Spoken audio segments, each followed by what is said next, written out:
73 shot 4 take 1 action. ফুলে যদি এতই কাঁটা গোলাপটা তুই তুললি কেন? প্রেমে যদি এতই ব্যথা সেই প্রেমে তুই ভুললি কেন?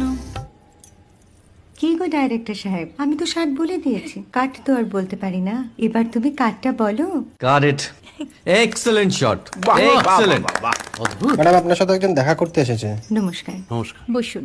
আপনার জন্য আমি চেক বইটা নিয়ে এসেছি ম্যাডাম। কি যেন নাম আপনার ডিরেক্টর সাহেব? পিনাকি মুখোটি। মুখুটি বাবু, আমি ভুতুরিয়া বাবুর কাছ থেকে পরে চেক নিয়ে নেব। আচ্ছা। আগে আপনার বাঁধানো বইটা দিন, দেখি, পড়ি, ভাবি। হ্যাঁ, না মানে সেটা এখনো ঠিক তৈরি হয়নি। ও, তাহলে সেটা আগে ঠিক করুন ভাই, তারপর চেক টেক হবে। কিছু যদি মনে না করেন ম্যাডাম, আপনার হাতে, আরে এটা তো কুমারীর চরিত্র, ওই আংটিটা। ওই যে বললাম ভাইটি, আগে আপনার বইটি রেডি করে আনুন। ও হ্যাঁ, আপনি বোধহয় জানেন না যে মায়া কুমারী তার আংটি কখনোই খোলে না। সে কুমারীর পাটেও খোলে না, বেধবার পাটেও খোলে না।